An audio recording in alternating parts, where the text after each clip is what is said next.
Et là, je sais pas pourquoi, je me dis, je vais poser mon cul sur le bord de la fenêtre et je vais lâcher une grosse caisse. Bonjour. Alors cette vidéo, c'est une compilation d'anecdotes vocales d'abonnés tirées d'anciennes vidéos de ma chaîne principale qui ne sont actuellement plus en ligne. Je les ai mises en privé parce que je trouve que ça n'a plus sa place là-bas, contrairement à ici. J'ai vraiment pris les meilleurs vocaux et j'ai fait quelques modifications de montage au passage. Pour être honnête, je n'ai pas eu le temps de monter des vidéos cette semaine, donc c'est un peu mon joker. Par ailleurs, j'aimerais beaucoup reprendre ce concept-là, et si vous souhaitez m'envoyer des anecdotes en vocal sur Instagram, c'est par ici que ça se passe. Ça peut être sur tout et n'importe quoi, hein, sur les relations, l'amitié, le travail, des histoires honteuses. Faudra juste me préciser si c'est anonyme ou non, et je peux même changer les voix si nécessaire. Sur ce, bon visionnage. En gros, quand j'étais gamin, je devais avoir, je sais pas, 11-12 ans, j'avais un kiff, c'était de faire mon affaire avec des fruits, donc je faisais des trous dans des fruits. Mais un jour, je me suis dit, pourquoi pas essayer avec une papaye, parce que j'avais jamais testé, et puis ça avait l'air d'être un fruit super doux. Du coup, je suis allé me trouver une papaye, et en fait, j'ai fait une réaction allergique. Et j'ai dû aller à l'hôpital et leur expliquer ce qui s'était passé. Maintenant, je sais que je suis allergique à la papaye. Est-ce que tu aimes les freins de vélo?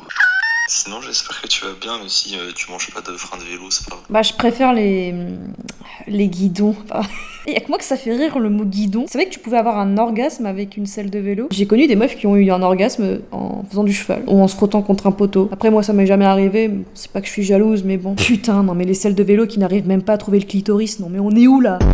C'était un soir, j'étais en slob et je me faisais chier, il était genre 3h du sbar. Donc là je me dis, allez c'est pas grave, je vais me fumer une clope et puis je vais me coucher quoi. Donc là j'ouvre la fenêtre, je commence à fumer, tranquille. Et là je sais pas, d'un coup j'ai une méchante envie de péter tu vois. Ça monte comme une mayonnaise dans un 5 étoiles. Et là je sais pas pourquoi je me dis, je vais poser mon cul sur le bord de la fenêtre et je vais lâcher une grosse caisse. Je m'exécute, je lâche une grosse caisse, genre ça a résonné dans tout le quartier parce qu'en fait, en face de chez moi, il y a un immeuble en L, et du coup, ça fait une caisse de résonance. Une cathédrale, le truc, quoi.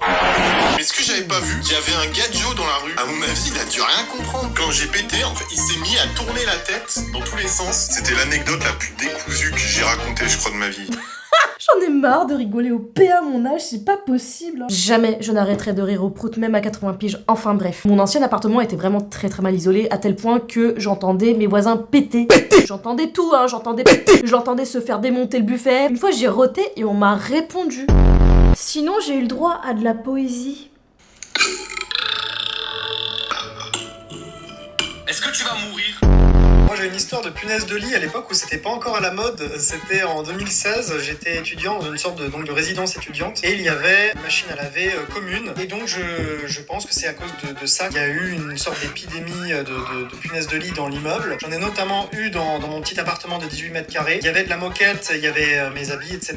Et donc c'était l'enfer, ça m'a coûté un bras. Je sais pas du tout ce que c'était des punaises de lit encore, j'avais des piqûres au bras, je me suis dit qu'est-ce que c'est, est-ce que c'est un problème d'hygiène ou quoi? Ben non, je suis allé voir un médecin, il m'a dit oui, c'est peut-être le stress. Je suis allé voir un autre médecin, il m'a dit oui, c'est peut-être vous avez touché quelque chose qui était un peu sale, machin, et je comprenais pas. Et en fait, je me suis rendu compte que j'avais surtout mal le lendemain quand je dormais dans mon lit. Parfois, je dormais ailleurs, chez mes parents ou quoi, et j'avais pas ce problème. J'ai commencé à penser que ça venait du lit. À un moment, je vois sur le lit le matin des toutes petites taches noires qui sembleraient être en fait des crottes de punaises de lit. J'ai allumé la lumière rapidement, et là, j'ai vu tac une bestiole grouiller. Du coup, j'ai dormi dans ma baignoire. Je me suis renseigné le lendemain, j'ai trouvé punaises de lit et tous les symptômes collaient. Donc, je pouvais plus dormir dans mon lit, j'ai dormi dans ma voiture, j'ai dormi à l'hôtel, j'ai du coup dû ramener un exterminateur qui est venu 2 fois, 2 interventions à 250 balles, j'ai dû jeter le matelas par la fenêtre. Le canapé à grand-papa. Et c'était clairement stipulé sur le contrat du bail que en cas de nuisible type punaise de lit, cafard, c'était entièrement à la charge du locataire. C'était l'une des pires expériences de ma vie. Bah je veux bien te croire, hein, vraiment, je pense que c'est la phobie de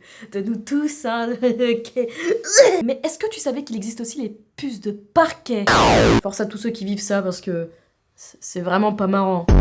Est-ce que tu as déjà testé la masturbation avec des objets qui n'étaient pas destinés à cela? Parmi ces objets, on compte les fameux trucs vibro pour le visage soi-disant, les brosseurs électriques, même si c'est dégueu. Non, je rigole.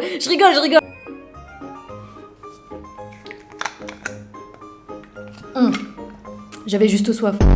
Salut, bah moi je vais te raconter une anecdote qui s'est passée quand j'avais 15 ans. Donc en fait, j'étais avec un mec et c'était pas très rigolo parce que le gars était en couple et moi en fait j'étais tombée amoureuse de lui, mais je voulais rien faire tant qu'il était en couple, sauf qu'il me faisait un peu poireauter et me tendait souvent des perches en mode ah oui mais je ressens des choses pour toi mais je peux pas te le dire parce que je suis en couple. Et du coup genre au bout d'un moment j'en ai eu marre. Donc j'ai dit sois réglo avec ta copine et avec moi parce que moi je vais pas attendre toute ma vie. Et en fait le gars il dit ok ouais je comprends. Du coup j'ai dit tu choisis soit tu restes avec ta copine et on se parle plus, soit tu es honnête avec ta copine et puis on voit ce qui se passe. Il me dit oui ok je vais faire mon choix. Attends je vais prendre une pièce. Je lui dis frérot pourquoi? Il me dit je vais faire un pile ou face, j'arrive pas à choisir. Et devine qui c'est qui a perdu au pile ou face? Et c'est Bibi. Mais attention, le jour de mon anniversaire j'ai eu droit à un retournement de situation. Ok je vais bien essayer de réfléchir à la proposition que tu m'as fait. J'ai juste dit qu'il était sacrément con de choisir entre deux meufs avec une pièce quoi. Toi t'es moche, puis t'es con. Et devine quoi, c'est sa meuf qui l'a trompé après et qui l'a largué. Alors pour cette anecdote, nous allons parler de sexe.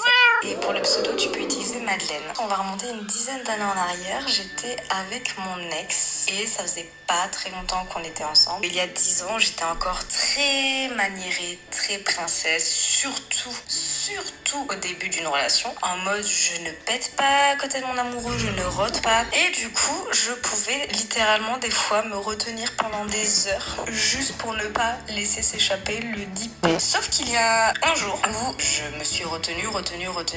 Je ne voulais pas aller aux toilettes parce que les toilettes étaient juste à côté de sa chambre. Enfin, c'était trop cramé. Du coup, il était hors de question que je parte. Et il y a un moment donné, étant en couple et tout, et on commence à partir dans un débat. Et je me retrouve tout d'un coup à califourchon sur lui, totalement impliquée dans un 69, quand tout à coup, je lui pète à la gueule. Ça me fait bander. Je lui pète très fort dessus. Mais un P d'une meuf qui s'est retenue pendant trop longtemps. Ça fait paf. Et du coup, on n'a pas fini notre affaire et j'ai eu du mal à le regarder dans les yeux pendant quelques temps. Du coup, moralité de l'histoire, ne vous retenez pas. Tout le monde pète. Ta mère pète, ton père pète, le président pète, la reine d'Angleterre pète. Pétez et vivez votre meilleure vie sexuelle. Eh bien, on peut dire que c'était une Madeleine de Prout. J'en ai chié à trouver un appart. Au début de mes recherches, j'ai découvert ce que c'était les queues, c'est-à-dire les files d'attente pour visiter un appart. Et donc, en début de recherche, on va visiter un appartement dans le 12e avec mes parents. On arrive et il y a peut-être 5 familles avant nous. Et la personne qui doit nous faire visiter est en retard. Donc on attend, il y a des gens qui s'ajoutent derrière. On est peut-être 8 cette fois. Je vois au fond du couloir qu'il y a une porte qui a l'air un peu maltraitée, peut-être des coups de marteau, qui est réparée avec du gros scotch marron, du Chatterton. Il y a même plusieurs serrures, on dirait, trop bizarre. Le temps passe, la personne qui nous fait visiter est en retard. Et cette porte s'ouvre. Elle s'ouvre pas complètement parce qu'elle est retenue par une chaîne. Et là, on entend « Allez-vous-en ! Allez-vous-en !» Je regarde mes parents, je regarde les autres gens. La personne qui nous fait visiter arrive 1 minute après. Je pose pas mon dossier et on s'en va. On s'en va. Donc je me dis heureusement que ça s'est passé et que j'ai pas posé un dossier parce que j'aurais découvert le voisinage seulement après coup. Je crois que je serais partie aussi sec. C'est vraiment red flag sur red flag. Le problème quand tu cherches un appartement, c'est que tu sais ce que tu quittes, mais tu ne sais jamais sur quoi tu vas tomber. Tu ne sais pas quels sont les vices cachés, c'est un mauvais jeu de mots.